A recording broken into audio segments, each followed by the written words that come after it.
Good evening class सबको। अब slide दिखाई देनी शुरू हो गई होगी। Yes sir. हाँ जी sir.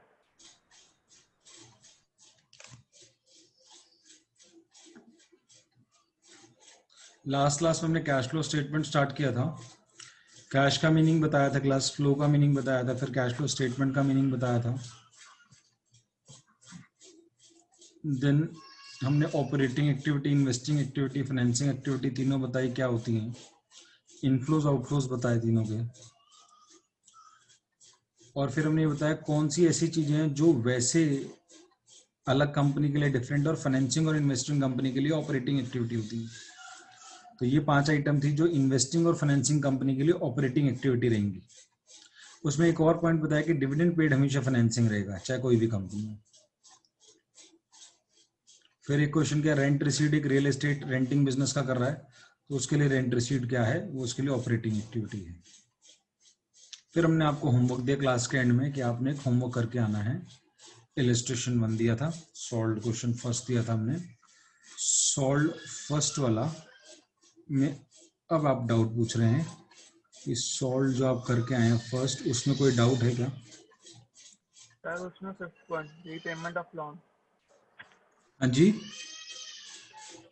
5th point payment of loan. Loan. हाँ जी सर, रीपेमेंट है। मेरे पास किताब नहीं है तो अपना वर्ड चेंज मत कीजिए, जो लिखा है वो पढ़िए प्लीज। हाँ जी बोलें, पेमेंट है या रीपेमेंट है प्लीज? सर रीपेमेंट ही लिखा हुआ है बुक में। हाँ, रीपेमेंट से पूरी की पूरी बात बदल जाएगी। तो रीपेमेंट लोन जो लिया था वो वापसी करना। लोन लेना फाइनेंसिंग एक्टिविटी होता है, लोन वापस करना भी फाइनेंसिंग एक्टिविटी होता है। तो ये आउटफ्लो है फाइनेंसिंग एक्टिविटी का। आउटफ्लो फाइनेंसिंग एक्टिविटी, लोन लेना इनफ्लो फाइनेंसिंग एक्टिविटी। और डाउट?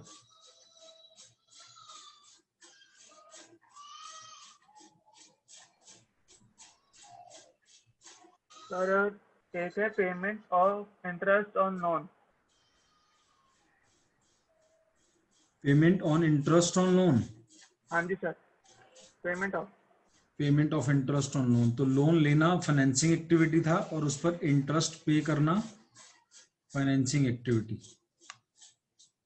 ये बात पे हमने लास्ट क्लास में टाइम भी लगाया था और ये भी बोला था बच्चा बाद में ये पूछता है। लो सेकंड क्लास में ही आ गए, बच्चे ने पूछ लिया कि सर इंटरेस्ट पेड का क्या होगा। इंटरेस्ट जो आपने लोन पे किया वो फाइनेंसिंग का आउटफ्लो है। बच्चा कहता है सर फिर इंटरेस्ट रिसीव इन्वेस्टिंग का इनफ्लो क्यों? क्योंकि वो इन्वेस्टमेंट पर आपको मिला है। जो इन्वेस्टमेंट पर मिला है वो आपका इंटरेस्ट रिसीव्ड है, वो इन्वेस्टिंग एक्टिविटी में आएगा। और जो आपने पे किया है वो आपने अपने लोन पर पे किया, जो आपने लोन लिया आपने फाइनेंस कराया अपने आप। फर्स्ट क्लास में बात कर रहे थे कि बच्चे को ऐसा डाउट होता है, सेकंड क्लास में ही डाउट पूछ लिया गया है। अगला नेक्स्ट,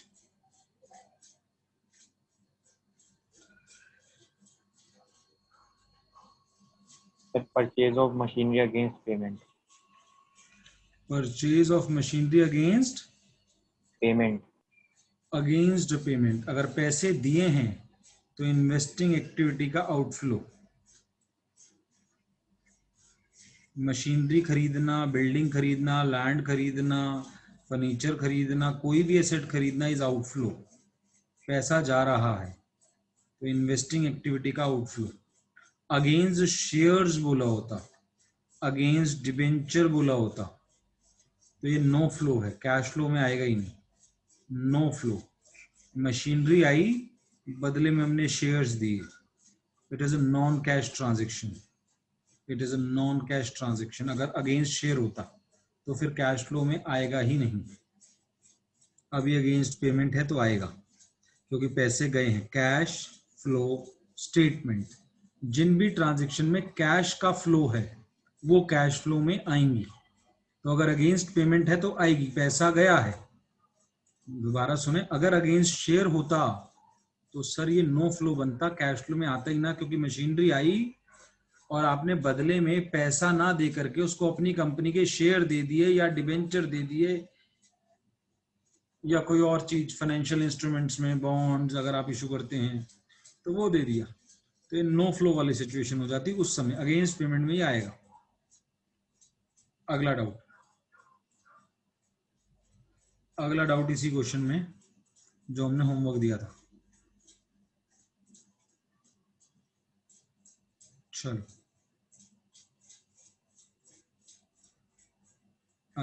फर्स्ट क्वेश्चन निकालने unsolved, first question unsolved,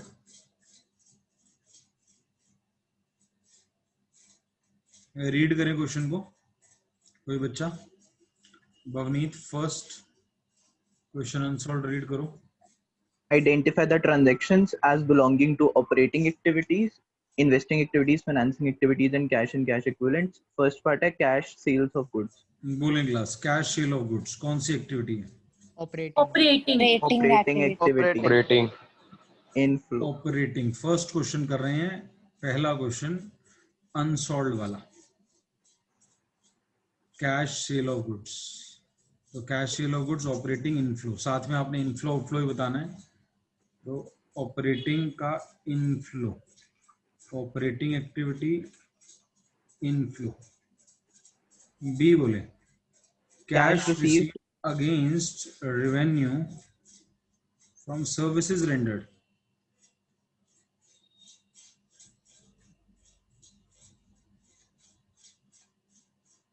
Sir, operating activity होगा. operating inflow में फिर जा रही है। Operating activity.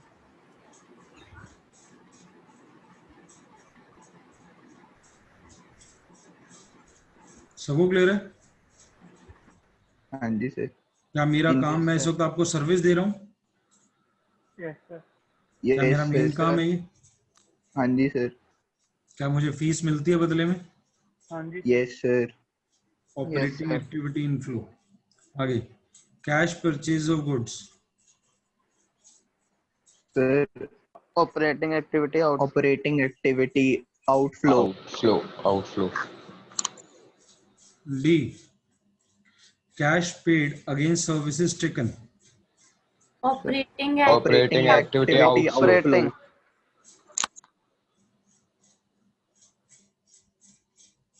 Operating activity outflow. Although ये थोड़ा सा डाइसी है, इसमें हम ज्यादा डिटेल में नहीं जाते। आगे पेटेंट्स परचेज्ड। पेटेंट्स एक इंटेंजिबल एसेट होता है, हिंट मैं दे रहा हूं आपको। Investing activity. activity inflow। Investing. Inflow patents Sir, purchased. Outflow sir. outflow. पैसा पैसा सोचे, पेटेंट्स को ना सोचे। पेटेंट्स तो आ रहे हैं, अगर आप पेटेंट्स को सोच के आंसर दे देंगे तो इनफ्लो बोल देंगे आप पैसे को सोच के बोलेंगे क्लास। इनफ्लो जिसने बोला है, पेटेंट्स तो आ रहा है, आप पैसे को सोचे, पैसा आ रहा है या जा रहा है। इनफ्लो आउटलुक पैसे के अकॉर्डिंग बताना है आपने, चीज के अकॉर्डिंग नहीं बताना। Marketable securities. Sir, investing. चौथी ऑप्शन है class, cash and cash equivalent का पार्ट बनेगा ये। This will become part of हाँ जी sir. Cash and Cash and cash equivalents. Cash equivalents. Bank overdraft. Cash equivalents.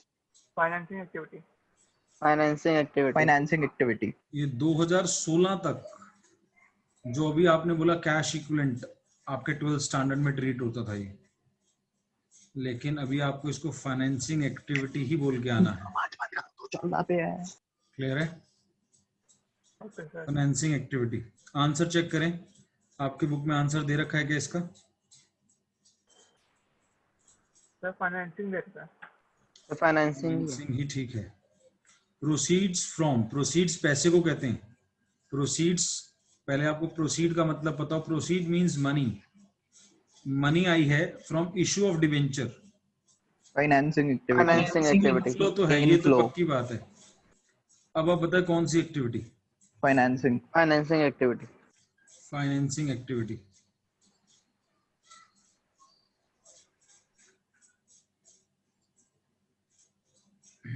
I purchase of shares. Sir, financing activity or outflow. क्या बात है, क्या Sir, बात है, investing. क्या activity. बात है। भवनीत, Investing शेयर परचेज करना, outflow. Investing financing activity. Share आते ही शायद हम फाइनेंसिंग में चले जाते हैं। शेयर्स एक इन्वेस्टमेंट्स होती हैं, शायद हम भूल जाते हैं। अगर हम किसी कंपनी के शेयर खरीद रहे हैं, वो एक इन्वेस्टमेंट्स हैं। Okay, sir. कई बार हम शेयर से भी ऐसा, शेयर्स वर्ड आते ही हमारा दिमाग हमें फाइनेंसिंग की तरफ ले जाता है। हमने इन्वेस्टमेंट्स के अंदर शेयर्स, डिबेंचर्स ही खरीदने हैं। अगर हमें परचेज करें शेयर तो हमारी कंपनी के नहीं है, वो हमने किसी कंपनी के खरीदे हैं, तो हमने इन्वेस्टमेंट करी हुई है। इन्वेस्टमेंट एक्टिविटी आउटफ्लो, पैसा गया है। Repayment of long term loans, Financing Financing. Out. financing financing activity what? outflow. Flow outflow. Outflow. Commission received, operating Operating activity. Operating activity inflow. Redemption of debenture, Financing activity. financing financing activity. हाँ जी sir outflow, inflow, Outflow. Outflow. Outflow. आगे interest on debentures, Sir, financing. financing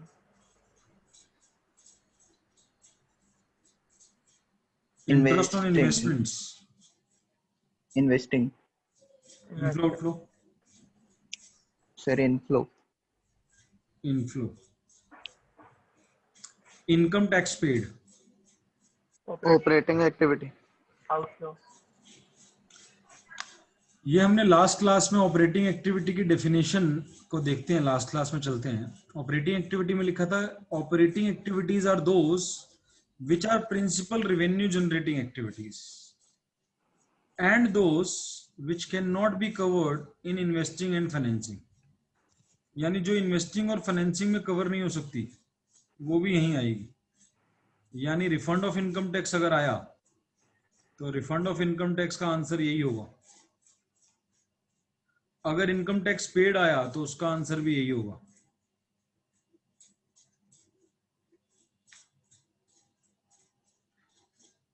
कोई extra ordinary item है जो कहीं classify नहीं हो सकती, extra ordinary item, if it is an inflow तो भी यहीं आएगी। एक्स्ट्रा ऑर्डिनरी आइटम अगर वो आउटफ्लो तो भी यहीं आएगी। जैसे अगर आपको इसका कोई एग्जांपल, आग लग गई और इंश्योरेंस कंपनी ने आपको क्लेम दे दिया, तो आग लगाना आपका रोज रोज का काम नहीं है अपने बिजनेस प्रेमिसेस में। ऐसा नहीं कहेंगे। ऑपरेटिंग एक्टिविटी जो प्रिंसिपल रेवेन्यू जनरेटिंग एक्टिविटी है, हम तो अपनी दुकान में रोज आग लगाते हैं और इंश्योरेंस कंपनी को कहते हैं आग लग गई, लाओ भाई स्टॉक दे दो, पैसे दे दो, स्टॉक जल गया। तो ये रोज रोज का काम नहीं है, लेकिन ये कहीं और भी क्लासिफाई नहीं हो सकती। तो अगर कोई ऐसी एक्टिविटी है, चोरी हो गई, ये तो हमने इनफ्लो का एग्जांपल किया, इंश्योरेंस कंपनी ने चेक दे दिया, ऐसी चोरी हो गई, तो चोरी भी हम रोज रोज नहीं कराते, तो वो आउटफ्लो हो गया। तो ऐसे आउटफ्लो को भी हम कैश फ्लो के अंदर ऑपरेटिंग एक्टिविटी के अंदर डील करेंगे। यानी extra ordinary activity, extra ordinary items will fall under operating activity as per the definition, जो कहीं नहीं आ सकती, जिसका कोई नहीं है, उसकी ऑपरेटिंग है। Clear to all of you? yes sir Yes, sir. Yes, sir. Income tax paid तो आपने बता दिया, आप ध्यान से सोच के बताइएगा। Income tax paid on gain of sale of asset, Investing. बोले class. investing Investing. Inflow, outflow, Outflow. outflow Sir, ये paid पिछले है वाला तो लिख रहा हूँ मैं outflow अभी ही होगा। आपका, ये पिछले वाला लिख रहा हूँ, अब मैं ये लिख रहा हूँ income tax paid on gain, बोले investing activity what, outflow, inflow, Outflow. क्या cash receive from debtors, operating activity Operating activity. Operating activity. cash paid to creditors, Operating activity Operating outflow. activity outflow.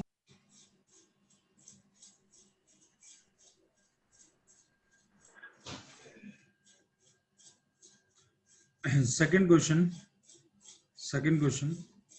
classify the following transaction as operating activities of financial company and a non-financial company.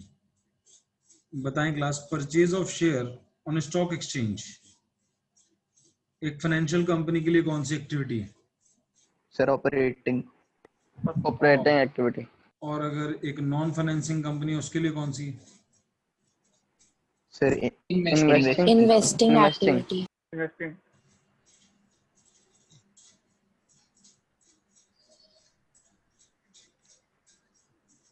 B, dividend received on shares, operating activity. Operating. इधर Investing. इस वाली company में Sir, investing. Investing. C, dividend paid on shares, Sir, financing. Finance. इसके लिए Financing. इसके लिए भी दोनों के लिए financing. फाइनेंसिंग. हाँ जी सर. लोन गिवन, लोन दिया है, Operating activity. कौन सी? Operating activity. और इसके लिए Investing. Is the correct answer. Sir ये ऑपरेटिंग फाइनेंसिंग कंपनी बैंक है, बैंक लोन देने का काम करता है, लोन लेना लोन देना उसका काम ही है. के सर फाइनेंसिंग कंपनी कौन होता है? एग्जाम्पल, जो एक फाइनेंशियल इंस्टीट्यूशन है, बैंक है, बैंक्स, एफआईज एक्सेट्रा. तो लोन लेना लोन देना उसका काम है. Loan taken, Operating. Operating इसके activity. Financing. Financing. Interest paid on borrowings, Operating. Sir, operating. Operating activity. और इसके लिए Sir, financing. Financing activity. Clear to all of you? Yes, sir. Yes sir. Yes, sir.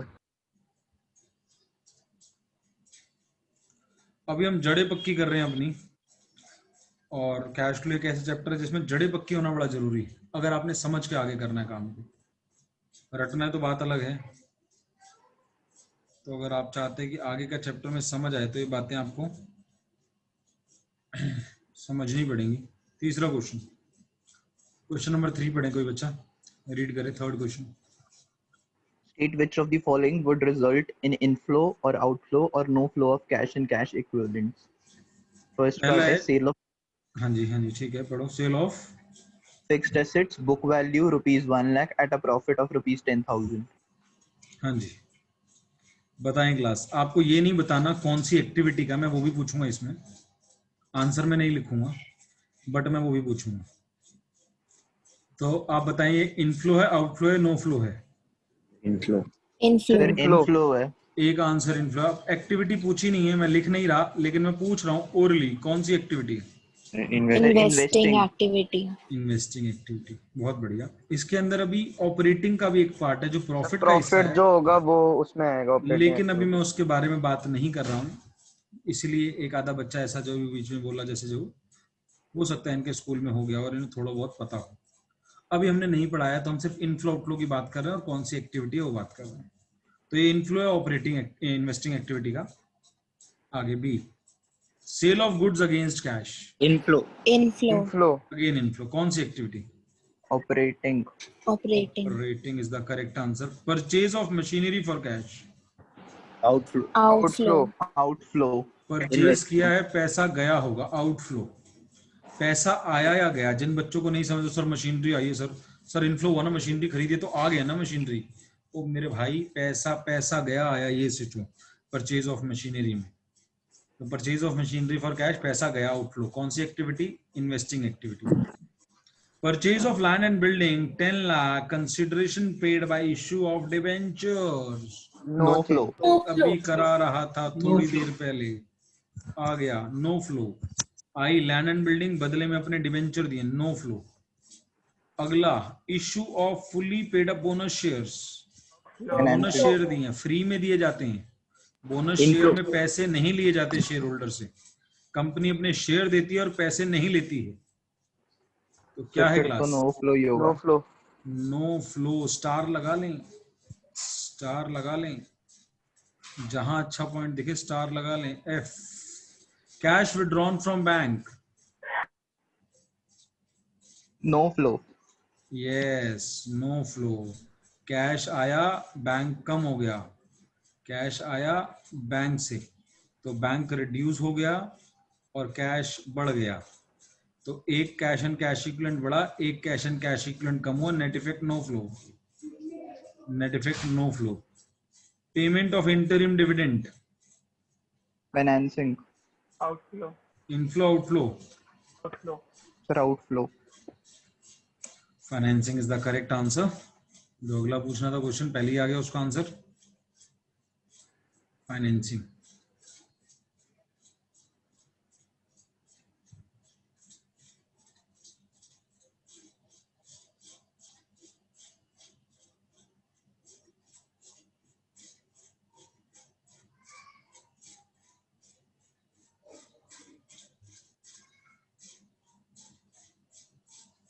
अब जब हमें cash flow statement कराना होता है ना बच्चों, तो कैश फ्लो स्टेटमेंट का एक फॉर्मेट होता है,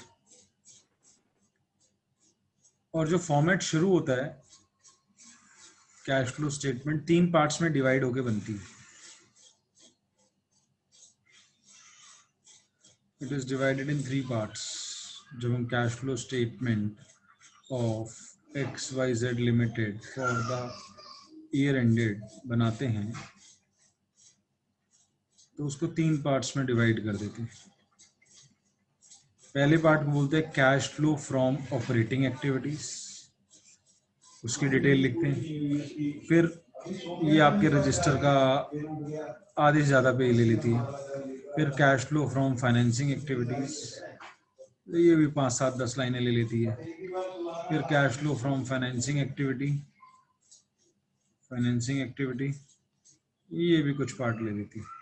इन तीनों का जो आंसर आता है, यहाँ तीनों का जो नेट आंसर आएगा, ये पॉजिटिव फिगर भी आ सकते हैं, नेगेटिव भी आ सकते हैं। चलो एक को नेगेटिव ले लेते हैं, इसे हम ए नाम देते हैं, इसे बी नाम देते हैं, इसे सी नाम देते हैं, और इन तीनों को जोड़ देते हैं। लेकिन हम एकदम से सारा तो नहीं सीख सकते कि ये भी सिखा दूं, ये भी सिखा दूं, ये भी सिखा दूं। इसमें सिखाने वाला कुछ भी नहीं है, इसमें सिखाने वाला कुछ भी नहीं है। इसमें बस आपको इनफ्लो आउटफ्लो लिखना है, कुछ भी नहीं। ये है मेन सिखाने वाला, ये मेन सिखाने वाला, ये कुछ भी नहीं।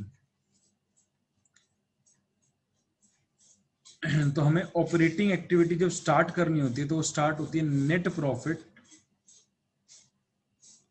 बिफोर टैक्स एंड ईयूआई से। यहां से हम स्टार्ट करते हैं कैश फ्लो। दोबारा सुने एक बारी और सुने। कैश फ्लो हम 3 पार्ट्स में बनाते हैं, एक का रिजल्ट निकालते हैं, दूसरे का रिजल्ट निकालते हैं, तीसरे का रिजल्ट निकालते हैं। फिर जो तीनों का रिजल्ट आता है उसे हम कहते हैं नेट कैश इंक्रीज या decrease in cash and cash equivalent. उसमें ओपनिंग ऐड करके क्लोजिंग बैलेंस आ जाता है। ये मैंने एक ऊपर से बताया, ऊपर वाला सीखने में तो बहुत टाइम लगना है। अब इन 3 में जो हमारे को जो मेन सीखने वाला है वो ऑपरेटिंग एक्टिविटी है, इनडायरेक्ट मेथड, जो हमारे कोर्स में। इनडायरेक्ट मेथड जो स्टार्ट होता है वो एक वर्ड से स्टार्ट होता है, net profit before tax and EOI. Net profit before tax and EOI. और हमारे पास जो फिगर होती है वो आफ्टर टैक्स होती है, और हमें बिफोर टैक्स तक पहुंचना होता है। और कभी कभी तो हमारे पास डिफरेंस इन P&L होता है, क्योंकि 2 साल के बैलेंस होते हैं। तो हमें बिफोर टैक्स एंड ईयूआई तक कैसे पहुंचना है वो समझना है। आज हम ये सीख रहे हैं कि यहाँ कैसे पहुंचेंगे, ये गिवन नहीं होगा, कैसे पहुंचेंगे वो देख रहे हैं।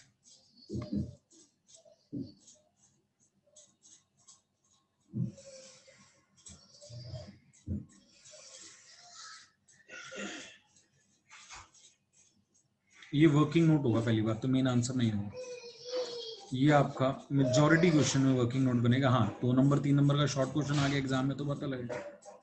मेन जो 6 नंबर का बोर्ड एग्जाम में आता है उसमें वर्किंग नोट होता है। Calculation of net profit NP before tax and EOI. EOI means extraordinary item, particulars rupees। जो आप स्टार्ट करते हैं क्लास, वो आप स्टार्ट करेंगे difference in statement of P&L से। Difference in statement of P&L account लिखना सही नहीं है क्योंकि स्टेटमेंट वर्ड लिख दिया। Difference in statement of P&L, closing balance minus opening balance. आपको 2 साल के बैलेंस गिवन होते हैं क्वेश्चन में, पिछले साल का और इस साल का। उन दोनों का डिफरेंस ले लेते हैं आप। उन दोनों के डिफरेंस से आपको पहुंचना होता है उस फिगर पर जो आप निकाल रहे हैं, यानी यहां पर पहुंचना है net profit before tax and EOI। मैं 2 तरीके से सिखाऊंगा इसको। एक बेटा याद करना, जो 99.99 भी नहीं बोलूंगा आज, 99.99 बोलूंगा आज। दुनिया ने याद कर रखा है कि ऐसे निकलता है। एक मैं लॉजिक समझाने की कोशिश करूंगा जिसको मैं पहले ही कह के चल रहा हूँ। कुछ बच्चे सीख पाएंगे, कुछ नहीं सीख पाएंगे, उनके लिए रट्टा ही काफी होगा। 99.99 ने रट्टा ही मारा हुआ है, ये गारंटी है, ये गारंटी है। लेकिन मैं कोशिश करूंगा कि आपको समझाने की कोशिश कर पाऊँ। छोटे से बच्चे, और CA का टॉपिक है मेजर, टीचर्स को भी बहुत ही दिक्कत होती है इसमें। मैं कोशिश करूंगा समझाने की। आप पहले मैं रट्टे वाला पोर्शन कर रहा हूँ, आपके लिए। 5 आइटम ऐड होती हैं, 2 आइटम माइनस होती हैं, 7 आइटम एडजस्ट करनी है, आपका रिजल्ट आएगा। जो आपके मेजर आपने 99.99 जो पॉपुलेशन है उसमें कर रखा है। आपने इसमें ऐड करना है जो आपने इंटरिम डिविडेंड पे किया साल में, इंटरिम डिविडेंड जो साल के दौरान आपने पे किया। एक साल के एंड में आके आपने फाइनल डिविडेंड पे किया। ये दोनों ऐड करने। ट्रांसफर टू रिजर्व आपने ऐड करना है। प्रोविजन फॉर टैक्सेशन ये आपने ऐड करना है। एक्स्ट्रा ऑर्डिनरी आइटम, मैं इसको आज के बाद ऐसे नहीं लिखूंगा, मैं इसको ऐसे लिखूंगा EOI, बोलूंगा भी EOI, extraordinary item plus extraordinary item minus, और last item refund of tax. ये 7 एडजस्टमेंट करने के बाद 2 आइटम माइनस और बाकी 5 आइटम प्लस। ये आपका रिजल्ट आ जाएगा जो आपने निकालना था। That is net profit before tax and EOI। ये निकाल रहे थे आप, ये आपका आ जाएगा 5 आइटम ऐड करके और 2 आइटम माइनस करके। अब मैं कोशिश कर रहा हूं क्यों समझाने की। पहला रीजन, ये जो आइटम ऐड हो रही हैं, ये कभी ना कभी माइनस हुई थी जब हमने P&L बनाया था। ये कभी ना कभी माइनस हुई थी। और ये माइनस क्यों हो रही हैं? ये आपकी कभी ना कभी ऐड हुई थी। हमें चाहिए net profit before tax and EOI, वो नेट प्रॉफिट जो टैक्स से पहले था और EOI से भी पहले था। अब मैं इसको आपको P&L के थ्रू समझाने की कोशिश करता हूँ, बचपन में ले जाने की कोशिश करता हूँ। बचपन में आप ट्रेडिंग P&L बनाया करते थे और ट्रेडिंग P&L से बच्चों GP आया करता था। ये GP यहाँ जाता था। इस GP में आप इनकम ऐड करते थे अपनी सारी जो भी होती थी, extra income, interest received, rent received, जो भी आपकी नॉन ऑपरेटिंग इनकम है, और इंटरेस्ट रिसीव्ड, रेंट रिसीव्ड के अलावा profit on sale of asset, ये आपकी जितनी भी इनकम होती थी आप इसको ऐड करते थे। इसके बाद आप सारे खर्चे माइनस करते थे, सैलरी, एक्स्ट्रा वेजेस तो चलो ऊपर ही आ गया होगा, प्रिंटिंग, स्टेशनरी, ऑफिस रेंट, बिजली का बिल, बहुत सारे खर्चे हैं, लिमिट नहीं है, पोस्टेज, टेलीग्राम, ऑडिट फी, लॉयर फी, सीए फीस, दुनिया जान के जितने भी खर्चे थे सारे माइनस करते थे। और एक चीज और माइनस करते थे, प्रोविजन फॉर टैक्स। जब ये सब माइनस कर देते थे तो आपको आता था नेट प्रॉफिट। अभी रेशियो चैप्टर वाला नहीं कराया मैंने आपको सर, इसमें आपने ऑपरेटिंग वाला कंसेप्ट क्यों नहीं डलवाया? तो 11th याद करो, आप ऑपरेटिंग कहाँ अलग से निकालते थे, सीधा ही नेट प्रॉफिट निकाल देते थे।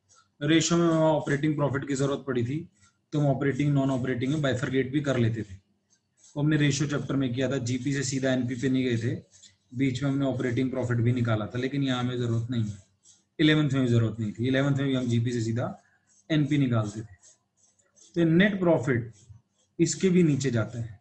सर सर सर इसके नीचे तो आज तक हमने कुछ किया ही नहीं था। यस यस, 11th में आप सोल प्रोप्राइटर पढ़ते थे तो ये प्रॉफिट आपका कैपिटल में चला जाता था, ये प्रॉफिट आपका बैलेंस शीट में कैपिटल में ऐड हो जाता था। बिल्कुल ठीक कह रहे हैं, जिनके मन में अब आ गया। सर इसके बाद तो हम नहीं करते थे। यस, आप इसके बाद नहीं करते थे। इसके बाद वाले हिस्से को कंपनी में बिलो द लाइन बोलते हैं, बिलो द लाइन, या इसका एक और नाम होता है PNL appropriation account. PNL appropriation account में क्लास बंटवारा होता है प्रॉफिट का। नेट प्रॉफिट में हम डिविडेंड जो पे किया होता है, इंटरिम डिविडेंड, फाइनल डिविडेंड और ट्रांसफर टू रिजर्व, ये सारी चीजें देने के बाद ये हमारा बैलेंस बच जाता है। और यहाँ पे हमारा ओपनिंग बैलेंस भी होता है, बाय बैलेंस ब्रॉट डाउन, और ये बैलेंस कैरेट डाउन आ जाता है। मेरी कोशिश है आपको अब समझाने की। 12th स्टैंडर्ड के अंदर ये ओपनिंग क्लोजिंग बैलेंस गिवन होते हैं क्वेश्चन की दो बैलेंस शीट से। हमें पहुंचना यहां था। देखना जरा, मैं इनका कलर चेंज कर रहा हूं, इनका कलर चेंज कर रहा हूं बहुत ध्यान से। Net profit before tax, questioning के बारे में ना सोचते हुए, समझने के बारे में सोचते हुए, यहां तक 11th में करके आए थे। नेट प्रॉफिट बचपन में सीखा था कि नेट प्रॉफिट कैसे निकलता था। इसके नीचे बिलो द लाइन जब बनती थी क्या होता था, ये ओपनिंग बैलेंस में जो हमने कमाया, मान लो हमारा ओपनिंग बैलेंस था 1 लाख का, हमने 5 लाख कमाए, हमने डिविडेंड बांट दिया 2 लाख, फाइनल डिविडेंड बांट दिया 1 lakh, transfer to reserve 1 lakh, 6 lakh में से हमने 4 लाख बांट दिया, हम आ गए 2 लाख को। हमें पहुंचना 5 लाख, टैक्स 3 लाख, हमें यहाँ 8 लाख पर पहुंचना है। यहाँ पहुंचना हमारे को दिया, ये दोनों फिगर्स होंगी बस, ओपनिंग और क्लोजिंग बैलेंस। ओपनिंग और क्लोजिंग बैलेंस गिवन होगा और हमें इस ओपनिंग क्लोजिंग बैलेंस से नेट प्रॉफिट बिफोर टैक्स पर पहुंचना होता है। तो अब आप आराम से समझे क्या हुआ था, क्या हुआ था, हमने क्या क्या माइनस कर दिया था।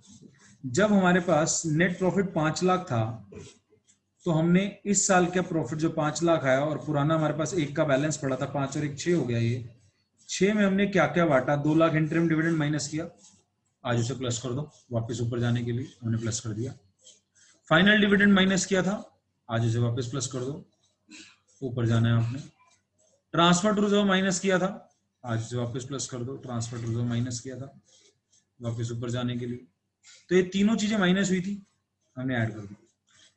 हम जब इन दोनों के डिफरेंस में, इन दोनों के डिफरेंस से शुरू किया, क्लोजिंग माइनस ओपनिंग, मैंने लिखा क्या जरा पीछे जाके देखो, difference in statement of PNL, closing minus opening, closing minus opening. मन मन में करो calculation, 2 lakh minus 1 lakh, 2 lakh minus 1 lakh is 1 lakh, 1 lakh में प्लस करना शुरू करो।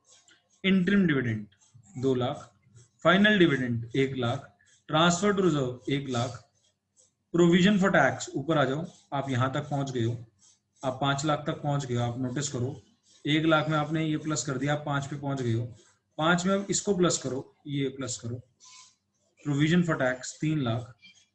आप देखो क्लास कहां पहुंच गए हो आप, 1 + 7, आपको यहां पहुंचना था और आपको गिवन क्या था, आपको गिवन ओपनिंग और क्लोजिंग बैलेंस थे। आपको जो गिवन थे क्लास, वो ओपनिंग बैलेंस गिवन होगा और क्लोजिंग बैलेंस गिवन होगा। ये सारी एडिशनल इंफॉर्मेशन नीचे एडजस्टमेंट में गिवन होंगी। तो ये सारा ऐड क्यों करना पड़ा, मैं उस क्यों का लॉजिक दे रहा हूं जो 0.01% लोगों को पता है। आप जितने भी लोग क्लास में बैठे हो, अराउंड 27-28 बच्चे बैठे हैं, एक की भी स्कूल में नहीं समझाया गया, गारंटेड लिखित में जिस जिसके स्कूल में हो गया है, जिस जिसके स्कूल में होना है, 99.99 को बोला मैंने, तो 0.01 को ये बातें समझाई जाएंगी कि इसका लॉजिक क्या है। क्योंकि जब हम पीएनएल बनाते हैं और उसके नीचे बिलो द लाइन बंटवारा होता है, ये लंगर है, ये लंगर आपने पार्टनरशिप में तो लगाना सीखा है, लेकिन आपके अभी तक कोर्स में कंपनी में लंगर लगाना आया ही नहीं है, क्योंकि अभी तक आपने 11th पास करी है और 12th की पार्टनरशिप में आपने पार्टनर को इंटरेस्ट ऑन कैपिटल, सैलरी बांटना दिखा है, क्योंकि वो पार्टनरशिप थी। आपने कभी भी फाइनल अकाउंट्स कंपनी के बनाए नहीं, उसमें लंगर शेयर होल्डर का लगता है, उन्हें डिविडेंड बांटा जाता है, फाइनल डिविडेंड बांटा जाता है, रिजर्व में पैसे रखे जाते हैं, तो ये सारी चीजें माइनस हो जाती हैं जब उन्हें लंगर लगाया जाता है। अब ये बात पता ही नहीं है, मैं खाली उनकी ये नहीं बोल रहा उन्होंने पढ़ाया क्यों नहीं, क्योंकि हो सकता है उन्हें ये लगा हो कि तुम समझने योग्य नहीं हो, और दूसरा केस भी हो सकता है कि उन्होंने खुद भी ना पढ़ा हो ये चीजें, क्योंकि 11th-12th के कोर्स की बातें ही नहीं है। ये below the line final accounts आप सीए में ही पढ़ेंगे या बीकॉम ऑनर्स में पढ़ेंगे। तो मैं पहले लॉजिक बता रहा हूं कि क्यों होता था, ये माइनस हो जाता था जब ये ओपनिंग क्लोजिंग बैलेंस आता है। 1 लाख में इस साल का प्रॉफिट जुड़ता है, आपके पास ओपनिंग बैलेंस था 1 लाख, आपने कमाया 5, 1 में 5 जुड़ा हुआ 6 में आपने लंगर लगाया, मालिकों को पैसा बांटा, इंटरिम डिविडेंड किसको बांटा, शेयर होल्डर को, मालिकों को, फाइनल डिविडेंड किसको बांटा, मालिकों को, ट्रांसफर टू रिजर्व किसके लिए, मालिकों के लिए।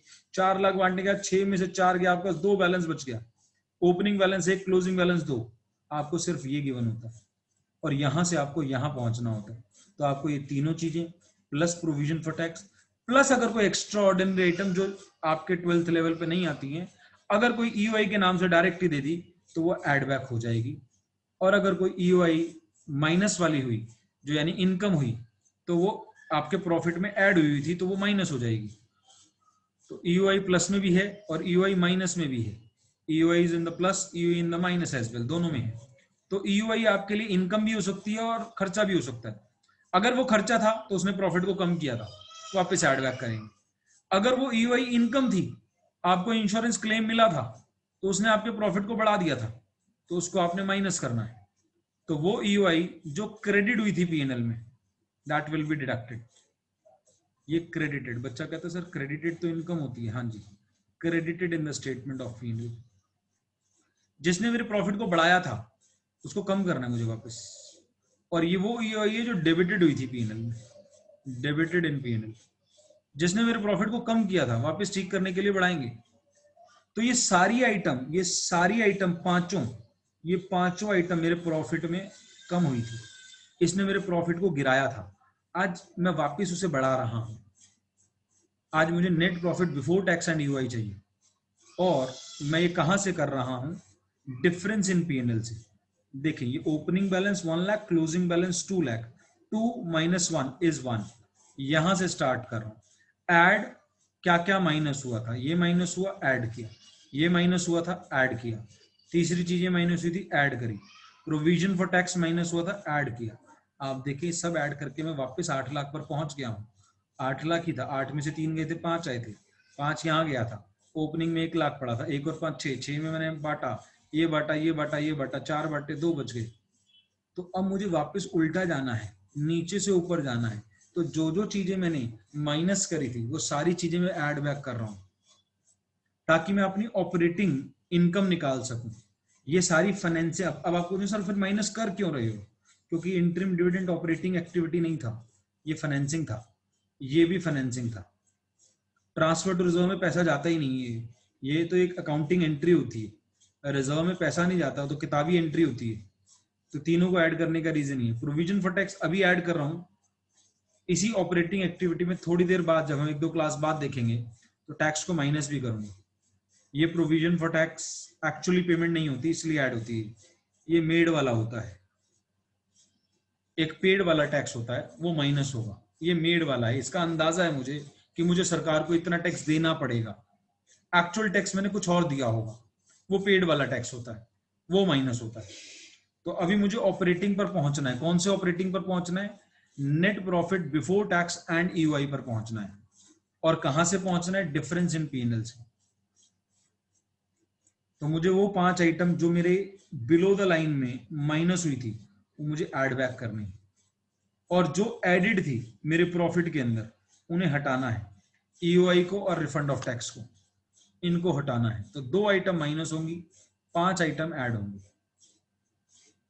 तो अब आप याद भी करेंगे और जिनको समझ आया होगा तो वो समझेंगे भी इन चीजों को क्यों करना पड़ता है।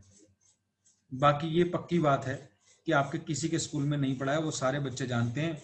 जिनके स्कूल में चैप्टर हो गया प्लीज कंफर्म कर दो मेरी बात को कि सर ये बातें नहीं समझाई गई थी, तो उनको कॉन्फिडेंस कुछ भी नहीं समझाया था ऐसा, तो Yes, कुछ भी नहीं sir. समझाया। सर दो कुछ भी क्लास नहीं समझाया था लगा के सर। याद करवाया था। हाँ जी, तो मैंने कहा चलो अच्छी बात है, थैंक यू कंफर्म करने के लिए। कुछ आपको कॉन्फिडेंस आ गया होगा। 4-5 बच्चों ने बोल दिया जिनके स्कूल में हो गया है कि कुछ भी नहीं समझाया था। मैं इनके स्कूल भी मेरे को सबके याद नहीं है, एक आधे बच्चे के पता है। तो जो भी स्कूल थे, हम स्कूल के नाम नहीं लेते, हम टीचर के भी नाम नहीं लेते, हम उनकी पूरी इंटीग्रिटी और उनकी हर चीज को वैल्यू करते हैं।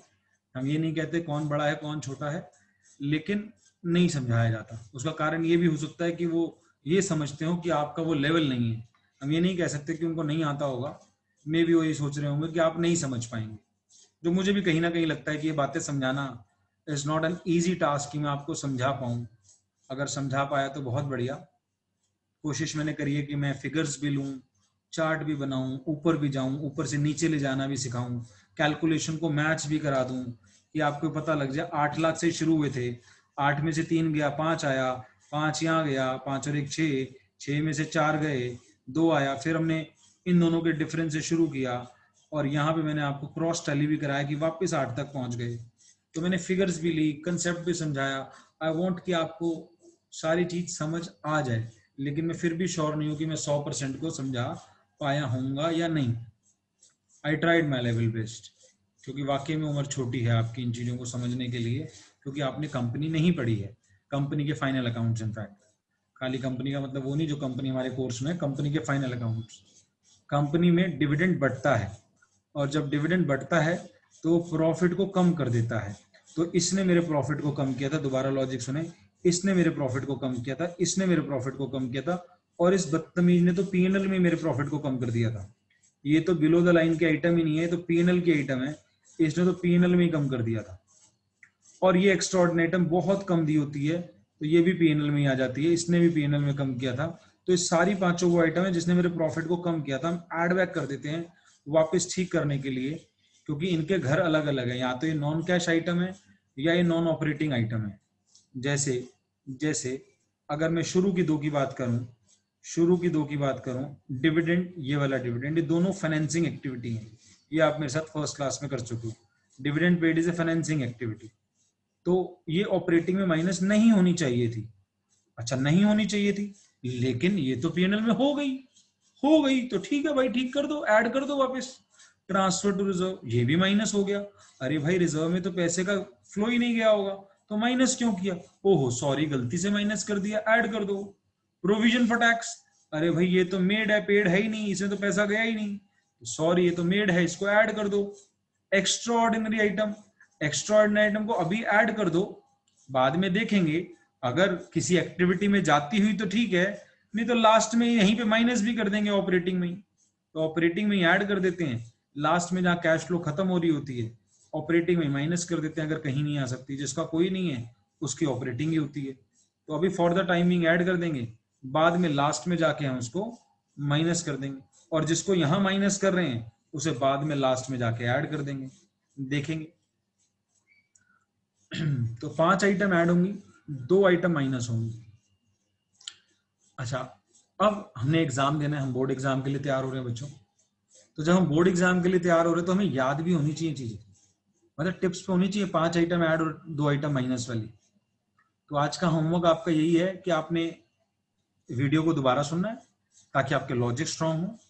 दूसरा, आपको एक टिप्स पे 5 आइटम होनी चाहिए। कोई भी एक आधा क्वेश्चन शुरू का स्टेज का आप ट्राई कर सकते हैं। एक आधा question if you want to try, मैं बता देता हूँ। सर 8 बज गया। हाँ 8 बज गए, तो बस एक आधा क्वेश्चन कोई भी, लाइक आप शुरुआती स्टेज में जो भी यहाँ पे क्वेश्चन हो इस पर बेस्ड, इस कंसेप्ट पर बेस्ड तो वैसे 8वां क्वेश्चन शुरू हो रहा है, तो 8th क्वेश्चन ट्राई कर लेना।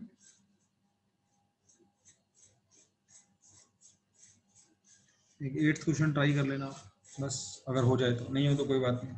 मेन आपको याद रखना है 5 चीजें, अगली क्लास में सुनूंगा। 5 आइटम प्लस वाली, 2 आइटम माइनस वाली, ठीक है। होप मजा आया होगा, अगली क्लास में मिलते हैं,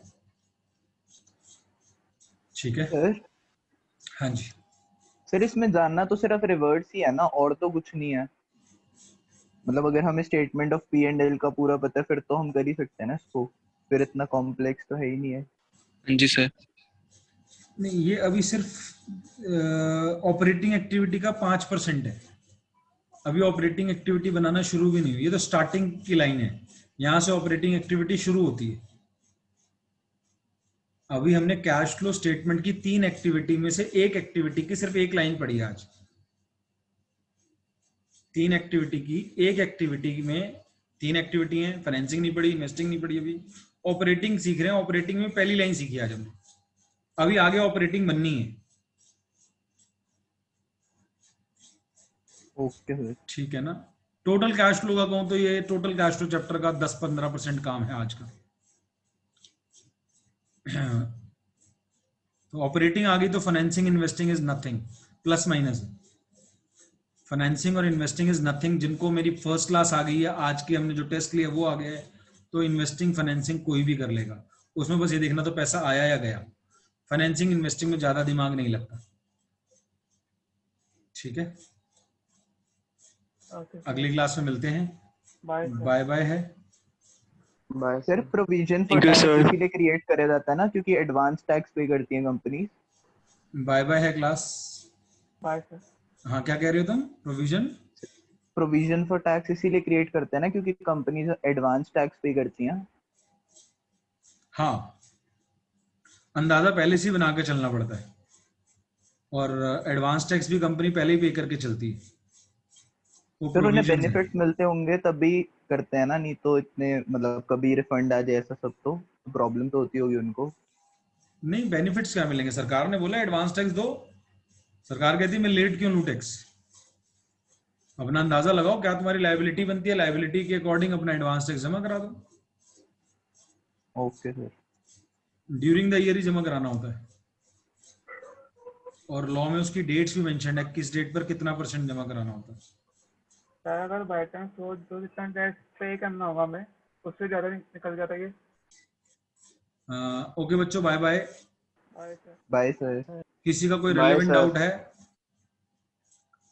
चलो बाय बाय।